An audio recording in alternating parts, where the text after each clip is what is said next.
Athletic performance versus various fitness metrics, which is very broad. In a sense, versus like we have an athlete, they have a specific thing they need to do, whether that's a wide receiver, whether that's a wrestler, or whether that's a law enforcement officer. We know that those very specific people have very specific things that they're going to need to be able to do well at the time there's a demand to do it. And then what does various fitness metrics mean then? So I look at it as like a broad spectrum of everything you could possibly need to be a human. Anything from flexibility to raw max strength and everything in between. I mean, I'm not saying those are the ends of the spectrum. Time domains, anything. Time domains, intensity levels, all kinds of things. You could break it down to like 50 different metrics. It's a lot to think about, and which would equally mean it's a lot to manage if that's the way you're approaching your program. Mm-hmm. But there's interesting compare and contrast here. We're having this on the side conversation about like CrossFit as an example, who program more for what you were saying. Maybe you can explain it best. Gosh, what was the quote? I should have repeated. CrossFitter show. The known versus unknowable. Oh, unknown and unknowable. So the whole concept behind the unknown and unknowable, which is probably more of an older quote from CrossFit, but it's from my time, is this is the CrossFit Games. CrossFit Games and CrossFit are two different things. Good point. Yeah, great point. People don't know that. But the CrossFit Games, the unknown and unknowable, meaning when Aaron shows up to compete the CrossFit Games, I could throw anything at him. So how he trains for it is there's basic general things he's training for from athletic performance, but he also needs to be able to take that athletic fitness and apply to something unknown that he may not have touched before, and implement a concept, a movement pattern, whatever the case may be. He has to be able to adapt to it. So CrossFit being unknown and unknowable is various fitness metrics, right? It's huge. It's broad. I want to be good at swimming, biking, running, lifting, gymnastics, insert whatever. It's a plethora of skills. Yeah, it's the beauty and the curse of that sport, right? And that you have to be an athlete to be able to do all these things, but it also takes away from like, I can't just train one thing and expect that it's going to help me across all of those different things. I always compared it to the best person at the sport was mediocre at everything. I would actually say we're not great athletes, because I feel like an athlete can jump in and do. That's a good point. Yeah, I don't know. So you can find how you want, but we were mediocre at everything. Yeah. Like you put me in a marathon, I'll probably do okay. I ain't gonna win. But that's the curse of it, is like you're probably gonna have to be. I'm not a specialist. Exactly. I'm not a specialist. Yeah. I'm a generalist at a lot of different things, more than most people. Mm-hmm. Yeah. That was the cool thing about That's the cool thing about CrossFit, and it allowed people to come at it from different angles. They had varying backgrounds. Maybe somebody had a gymnastics background. Yeah. Maybe somebody had a running background. So they had an advantage in certain areas, but man, they really had to make up in other areas. So I'll tell a story. 2015, we had a swim at Hermosa Beach. You're right down the road, I lived there for Hermosa Beach, the sharks and everything. Yeah. And guy went out there and smashed us. Event one, collegiate lifeguard, could swim, collegiate swimmer, crushed us in the swim. Went into the next workout, which is a 1 rep max overhead squat, specialist, got dead last. Couldn't even, right. So that's the whole point of there were specialists who came in, like you talked about, who are good at one thing, other things they had to work on. Yeah, and it evolved, right? So those people had time to get kind of got weeded out, if I'm being honest, because you can't be a specialist in certain sports where you're a kicker and that's all you do. Makes sense. But from a sport that requires various fitness metrics, you can't be a specialist. Yeah, I think about combatives that way, or the sport of MMA, specifically UFC. You have people that come from a very specific discipline. For a long time when UFC started, right, you saw these various backgrounds and they were specialists at one thing. Like here's a Muay Thai guy versus a BJJ guy, or here's a pancrase guy versus a boxer, right, or a grappler. And you got to see real quick how those skills matched up against one another, and then very fast that sport evolved into, man, you got to be good at a lot of things, and certain things like grappling being one of those turned out to be that's a really good foundation. BJJ, really good foundation for things. But if that's what you're coming to the game with all the time, man, watch out when you get in the ring with Chuck Liddell, who's a great grappler and an equally good striker, because he's going to use his grappling skills to keep you from taking him down if you're the BJJ guy, and now you're stuck there taking left and right hands and kicks to the head kind of thing. So again, all the very specific disciplines versus what we kind of know, right? You said known versus unknown and unknown. Unknown and unknowable. Yeah, which I don't think unknowable is a word, but... Well, it is. It is in the sense of the CrossFit because you would show up like not necessarily knowing what you're going to get into, right? Correct. So that's the unknowable thing. I have to be ready for anything they throw at me. Any various fitness metric, bring it back full circle. So we talk about training athletes. There are knowns. Like we might not exactly know what the situation that they're going to be in is at a specific call, but we do know there are very specific things they need to do because we've surveyed them. Right. Yeah. We've asked them. We've studied them. We have metrics now that support like, well, what are the major things that they need to be good at to do to perform their job on demand? I wouldn't say you know things. I say you know ranges. That's a great point. That's a good I know a range. I love that. So, so what do we know? We know ranges of things they need to be good at. Running is the easiest one to compare because everyone knows how to run, right? Or within reason, right? We always, in the past couple podcasts, we've talked about like the Cooper test, which is the mile and a half. Mile and a half. So like... Yeah. Every time, I've told her before, but it's good to say it again. Every time I've gone to an IEP course, the first thing you guys usually ask in the first 20 minutes is, what's the longest call out you guys had? You had a rundown to go chase a perp or whatever. And it's usually like, what? Worst case average is 200 meters. Yeah. And so usually you ask that. And then your next question, for me, was a light bulb moment every time is like, well, how far do you run when you train? And it was like, everyone knew like silence across the room. 5Ks. Yeah, exactly. Yeah. Like 5Ks. Mile and a half is a low end of what they do. Yeah. 5Ks and 10Ks. And so I think it's good for us that you know a range of 0, 5 meters, sprints of 5 meters out to maybe 400 meters. I think the most you've ever heard is like maybe 800 was 800 like the worst. And it was just bad intel. They dropped off at the wrong block and had to, it essentially was a jog. Right. Because they were in full kit, all their gear, and they had to run. Yeah. At the wrong house. Yeah, wrong house. So to be specific, we're not taking away value from the running, right? There's value in running. However, how much value do we place in the running? And specifically, what values are we putting in the specifics of the type of running and the amount of running that you have to do? Okay, zone 2, amazing for aerobic endurance, amazing for improving that. Is it applicable to doing a call out? Not necessarily, because you're probably sprinting 200 meters. Right. But you still need to have that aerobic base. Correct. So it's not to say, and we did a podcast on this, throw your running shoes away. We're just, it was more about, hey, how much value do you place in your running, starting with that? Well, we know it's important because, maybe the way we look at it, we know it's important because of the value it brings to building endurance and capacity. But, okay, now that we have that base level capacity, what are we doing with it, right? We're not actually ever running a mile and a half.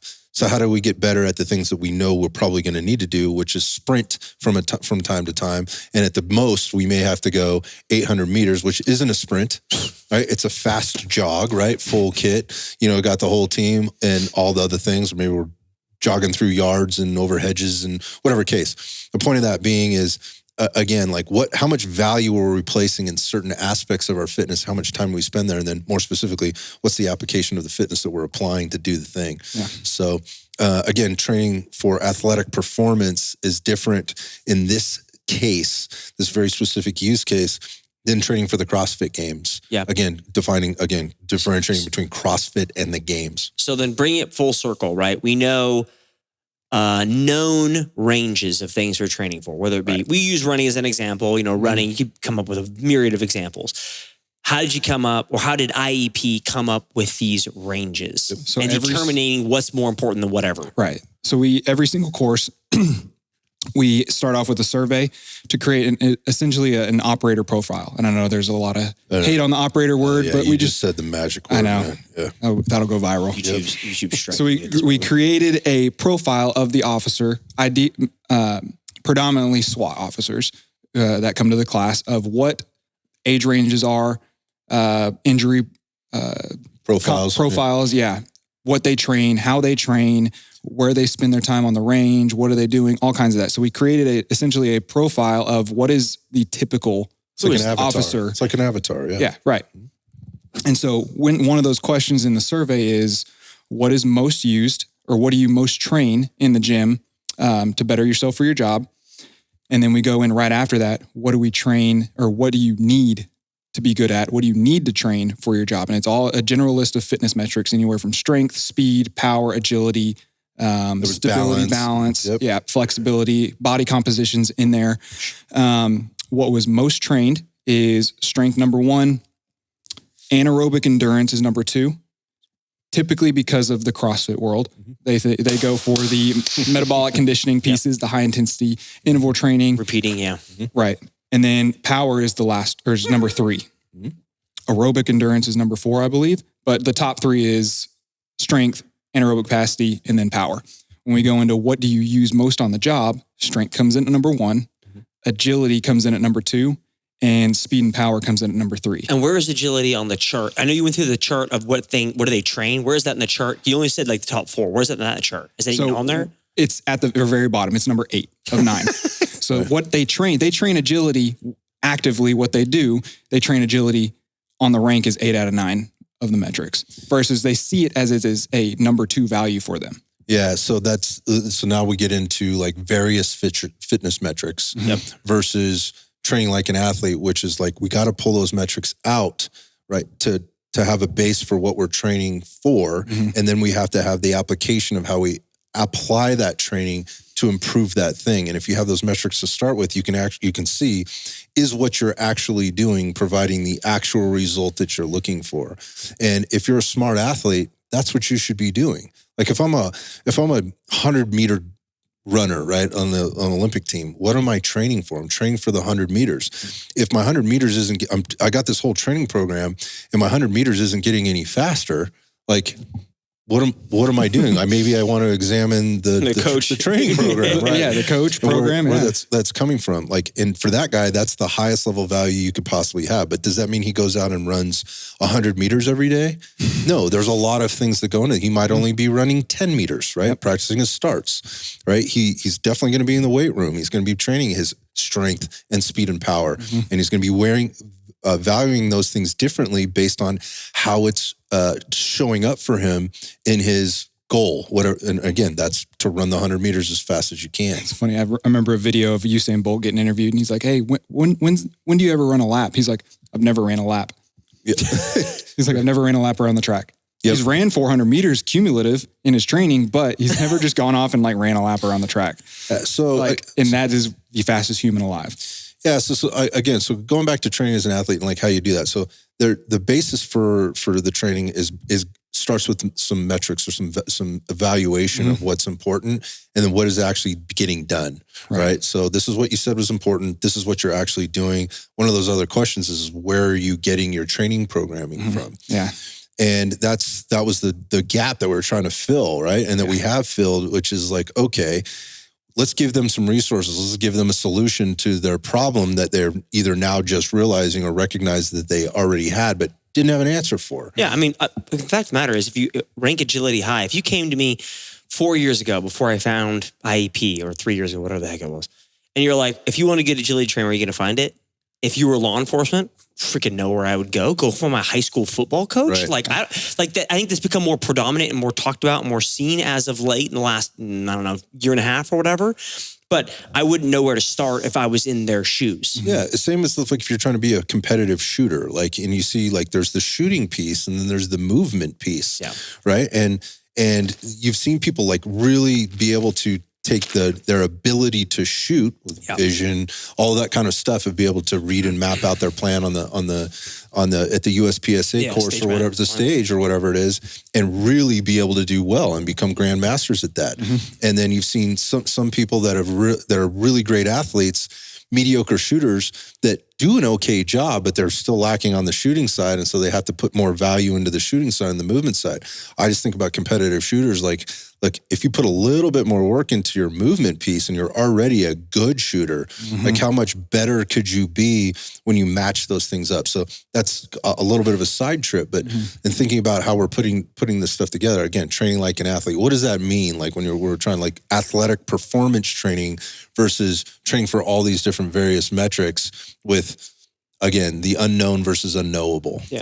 So first thing is the base of athletic performance is the main thing. The sport, the job, that is what training for athletic performance is. It is a small piece of the pie, the weight room.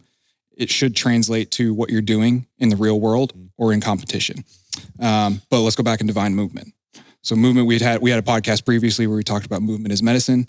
that was an all-encompassing of movement. Could be squat, could be a push-up, sit-up, pull-up, anything like that. Yoga, right? Movement is medicine. How we define movement is athletic movement. Sprinting, change in direction, decelerating, jumping, and landing. So that applies across nearly every athletic endeavor, right? Minus, obviously, we could pull some things out. Like if you're a swimmer, how much value do you put in that stuff?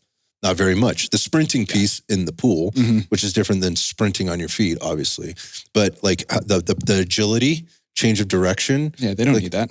You know, stability, balance, that's not important. I need to be able to swim in a straight line as fast and as efficiently as I can. So that's how my programming is put together. And hence I spend a lot of time in the pool, and hopefully I'm doing some dry land training, right, to overcome some compensations because I'm doing that straight line training all the time, right? No posterior chain work at all. Like hopefully that's being involved. I'm working on those shoulders and things like that. So again, thinking about who your athlete is and what they're doing. When we look at law enforcement, you've already said it. Like, again, go back to the movement. Like, what are the movements we know they need to do? You just hit them. Yep. And by the way, we're not making this up. That's what they're telling us they need, right? So I just want to put that out there. Like, this is not like an IEP idea. This is what's been studied and been reported back and what we can measure as important. Yeah, the process of where we are now started from that survey, videos of officer-involved shootings, and talking with people who are actually doing the job. And so from that, we found that most officer-involved shootings are involving some sort of movement. You're not going to see, there's going to be maybe a 1 in a million, 1 in 1,000 chance that somebody does a deadlift, picks up something extremely heavy, and then has to go chase down a suspect. Right. Most of the time, it's going to be get out of the car, sprint, chase them. Hop over a fence, land, try to go chase them. Move around a car to avoid a suspect chasing you with a knife or something like that. But it's all movement as the core. Yeah, it's a little bit weighted because you have a plate carrier on, but movement is the core. Yeah. So if you think about that, and again, even moving into the competition shooting world, I don't think we're getting a lot of argument going back to the USPSA stages. How important is movement?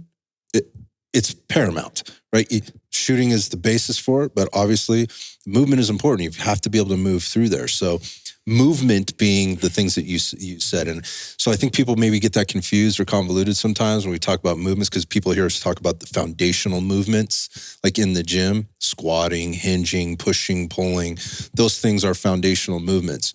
And being able to be good at those in the gym and build strength around those things then puts you in a position to be a better mover. Absolutely. With the change of direction, the speed and power and so forth. I love your quote of strength matters. It absolutely matters. Strength does matter.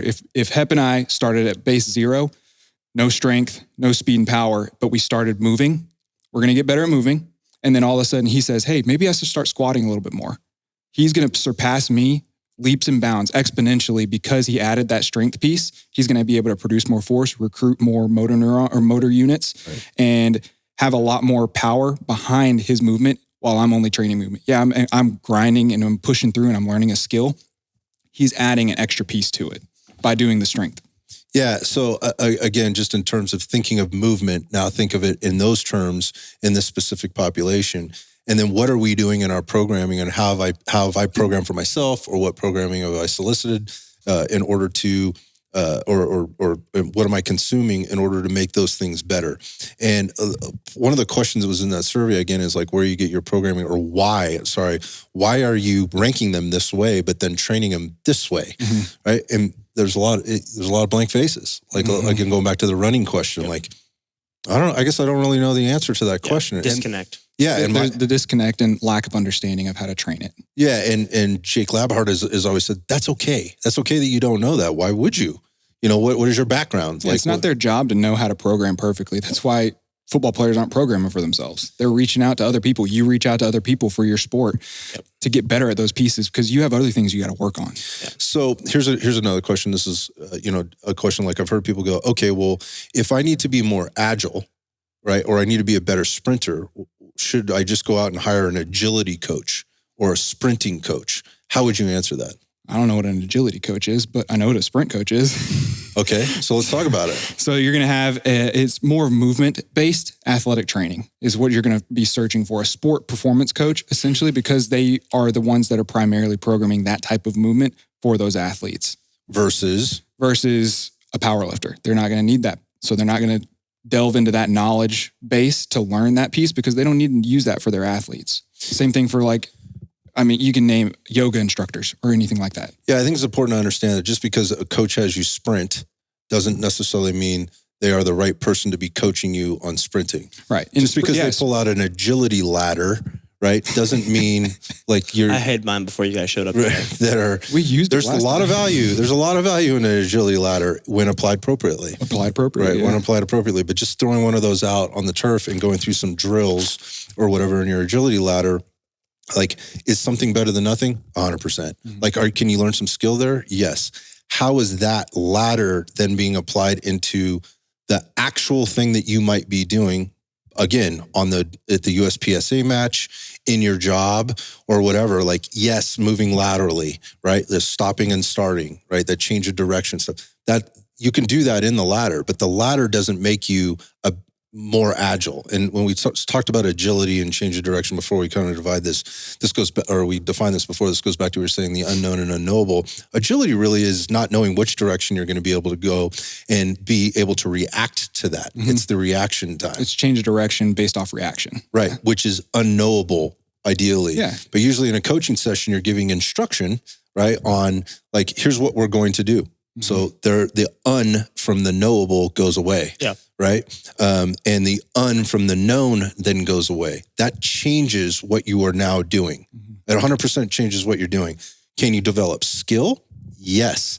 And breaking it down into its constituent parts where you do know those things, that's important. Mm-hmm. Like you have to start there so that when you don't know, again, when you're in the game of whatever that is, whether it's the match or the incident or the officer involved, whatever it happens to be, mm-hmm. that use of force situation where you can't predict, you do not know, you are set up for success in whatever direction you got to move, mm-hmm. whatever time you got to do it, and you have the base level stuff, strength, mm-hmm. power, speed, and the capacity to maintain it for as long or as little as you need to. Right.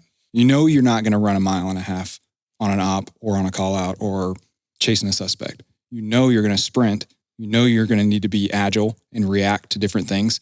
You know you're not going to, there's a bunch of things you know that are not going to happen, and there's a very slim chance. And if you're training right, if that slim chance does happen, you have the capacity and ability to do it. But training specifically for those known things is going to be more beneficial than training for a bunch of different unknowns.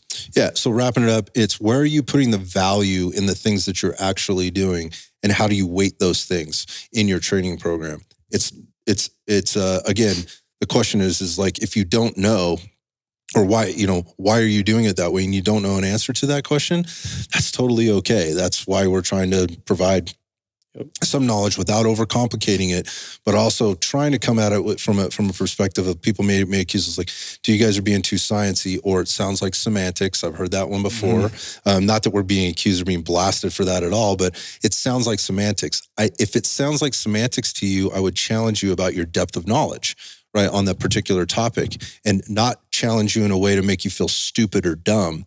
I also don't want to challenge you in a way where you feel like I have to dumb it down for you. I don't want to do that for you. I want you to understand the basics so that you see the value when it shows up, right, in the programming, and then also in the training, and then whenever the game time actually is.